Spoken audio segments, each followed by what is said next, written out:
Good morning, everyone. Welcome to Pioneer Convent School, 12th Standard Psychology. The chapter is going on Attitude and Social Cognition. Last video में हमने किया था Attitude Formation and the factors affecting Attitude Formation. Today we will discuss about Attitude Change. So regarding Attitude, we can say कि Attitude जो है एक continuous process है. जो एक बार एटीट्यूड हमारा फॉर्म हो गया तो ऐसा नहीं है कि वो चेंज नहीं होता. It keeps on changing when we come under the various influences. जब हम किसी के इन्फ्लुएंस में आ जाएं तो हमारे एटीट्यूड्स चेंज भी हो जाते हैं. तो एटीट्यूड चेंज को लेकर कुछ थ्योरीज हैं. First theory is their concept of balance by Fritz Heider. इस थ्योरी में जो मोस्ट इम्पॉर्टेंट वर्ड है वो है बैलेंस. कि बैलेंस क्रिएट करने के लिए कई बार एटीट्यूड चेंज करने पड़ते हैं. Okay, so let's see the theory and the example.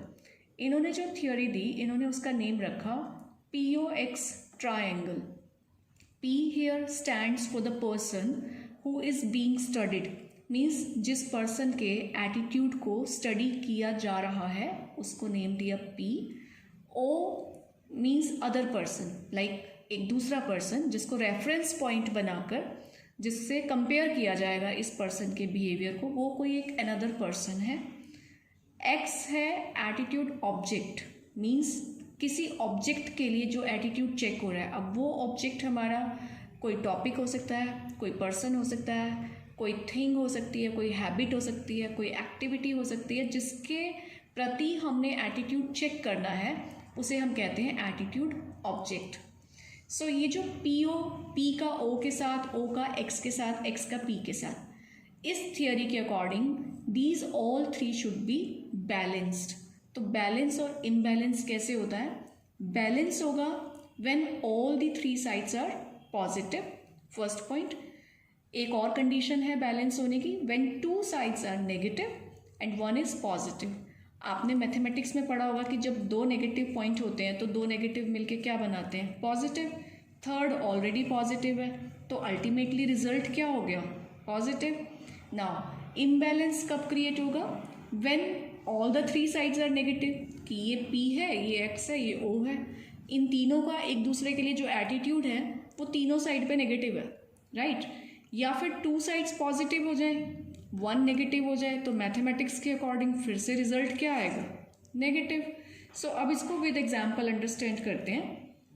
For example, यहाँ पे ये जो X है जिसके लिए हम एटीट्यूड चेक करेंगे, ये एटीट्यूड ऑब्जेक्ट हो गया. मान लो ये चॉकलेट है. Okay, so P likes this chocolate, तो यहाँ पे एटीट्यूड हो गया पॉजिटिव. ये O अनदर पर्सन है. P और O के बीच में अच्छी फ्रेंडशिप है और O also likes chocolate. O को भी चॉकलेट पसंद है. तो अल्टीमेटली जब तीनों साइड पॉजिटिव हैं तो it's giving us a positive result. So we can say here the attitude balance is positive और we can say attitude is balanced. अब इस सिचुएशन में देखते हैं कि यहाँ पे सपोज X डॉरी है. ओके, P एक बॉय है, O एक गर्ल है.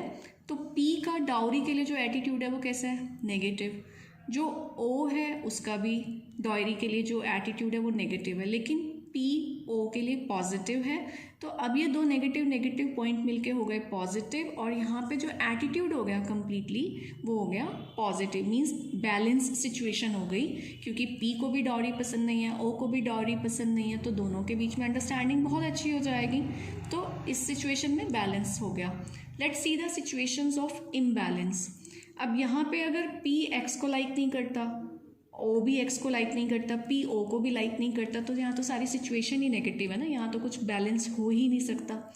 इस सिचुएशन में हम देखते हैं कि P एक बॉय है, O is a girl suppose, और जो X है यहाँ पे एक टॉपिक है जॉइंट फैमिली. तो ये जो बॉय है ये आफ्टर मैरिज अपनी फैमिली के साथ रहना चाहता है, मीन्स जॉइंट फैमिली में ही रहना चाहता है. जो ये गर्ल है ये बिल्कुल भी जॉइंट फैमिली को लाइक नहीं करती है, इसका नेगेटिव एटीट्यूड है. यहाँ पे पॉजिटिव हो गया. लेकिन P O को लाइक करता है, O भी P को लाइक करती है. क्लियर? लेकिन ओवरऑल रिजल्ट क्या आएगा? क्योंकि जब बॉय को जॉइंट फैमिली में रहना पसंद है, गर्ल को जॉइंट फैमिली में रहना पसंद नहीं है, तो अल्टीमेटली दोनों के बीच में क्या क्रिएट होगा, क्लैश क्रिएट होगा, मेंटल इम्बैलेंस आ जाएगा। तो इस सिचुएशन में इम्बैलेंस क्रिएट हो गया। तो आपने ये देखना है, ये माइंड में रखना है कि जहाँ पॉजिटिव आ रहा है रिजल्ट वो बैलेंस्ड सिचुएशन है, जहाँ पे रिजल्ट नेगेटिव आ रहा है मैथमेटिकली भी थिंकिंग वाइज भी, तो वो इम्बैलेंस की सिचुएशन है। नेक्स्ट थियोरी है concept of cognitive dissonance by Leon Festinger. First of all dissonance का मीनिंग अंडरस्टैंड करना है। डिसोनेंस होता है जब दो थॉट्स आपस में एसोसिएटेड नहीं है, वो एक दूसरे के साथ मतलब कि सिमिलर नहीं है, डिफरेंट है बहुत ज़्यादा। और डिसोनेंस का ऑपोजिट होता है कॉन्सोनेंस, जब दो थॉट्स एक जैसे हों, सिमिलर हों, दोनों के बीच में सिमिलैरिटीज़ हों। तो इसको अंडरस्टैंड करते हैं हम, cognitive component should be in consonant, कि आपके माइंड में जितने भी कॉग्निटिव कंपोनेंट्स हैं वो सब कॉन्सोनेंट में होने चाहिए, मीन्स कॉन्सोनेंस होना चाहिए, उनके बीच में सिमिलैरिटी होनी चाहिए। आपके माइंड में बहुत सारे थॉट्स होते हैं, तो जो आप बोल रहे हैं, जो आप सोच रहे हैं, अगर उसके बीच में सिमिलैरिटी नहीं है तो मेंटल पीस की सिचुएशन नहीं रहती है, मेंटल कन्फ्लिक्ट की सिचुएशन आ जाती है। We will better understand by the examples. For example, एक पर्सन का फर्स्ट कॉग्निशन है कि आई स्टडी ऑल नाइट, मैं सारी रात पढ़ता हूँ, उसने किसी को बोल दिया ये कि मैं तो सारी रात पढ़ता हूँ। फिर उसका सेकंड कॉग्निशन है आई स्लीप फॉर 8 आवर्स, मैं तो 8 घंटे कॉन्टीन्यूसली सोता हूँ। अब जब आप 8 घंटे 8 आवर्स कॉन्टीन्यूसली सो रहे हैं तो फिर आप स्टडी ऑल नाइट कैसे कर सकते हैं। अब इन दोनों थॉट के बीच में क्या प्रॉब्लम है कि ये दोनों एक दूसरे से मैच नहीं कर रहे हैं, तो सिचुएशन कौन सी अराइज हो गई, कॉग्निटिव डिसोनेंस। ओके, अब कॉग्निटिव डिसोनेंस को कॉन्सोनेंस में कन्वर्ट करना बहुत ज़रूरी है अपने मेंटल पीस के लिए। क्लियर। तो अब इसमें से एक कॉग्निशन को तो चेंज करना पड़ेगा कॉन्सोनेंस की सिचुएशन में जाने के लिए। तो कॉग्निशन 2 को चेंज किया, I sleep for only 4 hours at night, कि मैं रात को सिर्फ 4 घंटे ही सोता हूँ। अब ये जो कॉग्निशन 2 है ये कहीं ना कहीं कॉग्निशन 1 से थोड़ी सी मैचिंग हो गई, तो कॉग्निटिव कंसिस्टेंसी गेन हो गई, मीन्स कॉन्सोनेंट की सिचुएशन आ गई और मेंटल कंफर्ट अचीव हो गया।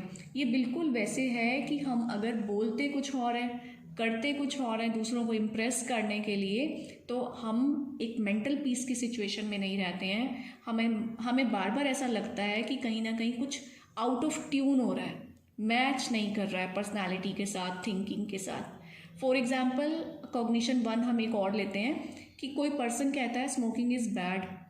अब कॉग्निशन 2 क्या है उसका, आई स्मोक, कि मैं स्मोक करता हूँ, आई स्मोक रेगुलरली। तो दोनों सिचुएशन में, दोनों की कॉग्निशन में कितना डिफरेंस आ गया, तो कॉग्निटिव डिसोनेंस क्रिएट हो गया। अब क्या करना होगा, क्या चेंज करे, अपनी थिंकिंग चेंज करे या अपना एक्शन चेंज करे। तो उसने कॉग्निशन 2 को चेंज किया, that I stopped smoking, I quit smoking, कि मैं स्मोकिंग छोड़ दूंगा। अब इससे क्या होगा कि एक तो लॉजिकल रीज़न हो गया, हेल्दी रीज़न हो गया, और एक सेंसिबल वे हो गया डिसोनेंस को कॉन्सोनेंस में कन्वर्ट करने का। और इनकंसिस्टेंसी किसको कहते हैं, इनकंसिस्टेंसी से प्रॉब्लम क्या होती है, अगर हमारे थॉट्स आपस में मैच नहीं कर रहे हैं कॉग्निशन लेवल पे, थिंकिंग लेवल पे, तो मेंटल डिस्कम्फर्ट क्रिएट हो जाता है, माइंड में कन्फ्लिक्ट्स होने लगते हैं, मतलब कि एक कंफर्टेबल पोजीशन में पर्सन नहीं रह पाता। इसके लिए उन्होंने एक एक्सपेरिमेंट किया साइकोलॉजी में, that the name of the experiment is telling a lie for $20, means for $20। तो ये एक एक्सपेरिमेंट किया गया साइकोलॉजिस्ट ने, और ये जो एक्सपेरिमेंट था it was very like, experiment boring नहीं था, एक्सपेरिमेंट के अंदर जो एक्सपेरिमेंट यूज़ किया वो बोरिंग था। तो एक्सपेरिमेंट क्या था कि 2 ग्रुप ऑफ पीपल लिए गए, group A and group B. Group A और बी को एक एक्सपेरिमेंट दिया गया करने के लिए, and that experiment was like very boring, कि जैसे कुछ भी दे दिया कि ये सब चीज़ें हैं, इनको उल्टा करके रख दो या इनको सीधा करके रख दो, कुछ भी आप एक एग्जाम्पल माइंड में क्रिएट कर लीजिए कि इनको एक बहुत बोरिंग एक्टिविटी करने के लिए दे दी गई। क्लियर। उसके बाद इनको इस ग्रुप को $20 दिए, इस ग्रुप को $1 दिया, और इनको ये कहा कि जब आप बाहर जाएंगे तो आपको मिलेगा ग्रुप सी, आपको मिलेगा ग्रुप डी, और आपने बाहर जाके उनको ये कहना है कि the experiment was very interesting. Clear. अब ग्रुप ए के पर्सन बाहर आए, उनको तो $20 मिल रहे थे, और उन्होंने ग्रुप सी को झूठ बोला कि एक्सपेरिमेंट वॉज इंटरेस्टिंग। तो यहाँ पे डिसोनेंस क्यों नहीं क्रिएट हुआ? यहाँ पे भी तो वो झूठ बोल रहे हैं ना कि इट वॉज इंटरेस्टिंग, क्योंकि उनको कॉग्निशन 2 में उन्होंने ये सेट कर लिया कि $20 is a very good amount, मैं ये काम एक अमाउंट के लिए कर रहा हूँ तो इसको कहने में कोई प्रॉब्लम नहीं है। तो यहाँ पे उन्होंने अपने डिसोनेंस को कॉन्सोनेंस में कैसे कन्वर्ट किया? By the amount. अब यहाँ पे जो ग्रुप था उसको तो $1 ही मिल रहा था। इस ग्रुप को बार बार ये फील हो रहा था कि मैं बाहर जाके $1 के लिए झूठ क्यों बोलूँ, क्योंकि अमाउंट बहुत कम है। तो अब बोलना भी था, तो अपने आप को कंफर्ट सिचुएशन में ले जाने के लिए, अपने माइंड को कॉन्सोनेंस की कंडीशन में लेकर आने के लिए इन्होंने अपने आप को कन्विंस किया कि इतना भी बोरिंग नहीं था एक्सपेरिमेंट, कुछ पार्ट इंटरेस्टिंग था, सो दैट जो ये कह रहे हैं उसके साथ इनका एक कंफर्ट पोजीशन गेन हो जाए। तो डिसोनेंस को कॉन्सोनेंस में इन्होंने कन्वर्ट किया बाय कन्विंसिंग देमसेल्व्स कि experiment was a little interesting. तो ultimately we just want to say कि डिसोनेंस की कंडीशन में रहना टफ होता है, उसको किसी भी एंगल से जो पर्सन है कॉन्सोनेंस में कन्वर्ट करने की ट्राई करते रहते हैं, कोई लॉजिक देकर उसके पीछे और किसी भी रीज़न को अटैच करके वो उस कॉन्सोनेंस की कंडीशन को गेन करना चाहते हैं to get that mental comfort. तो अभी इन 2 थ्योरीज में इतना ही है, और एक दो और थ्योरीज हैं वो हम करेंगे नेक्स्ट वीडियो में। Till then have a good day.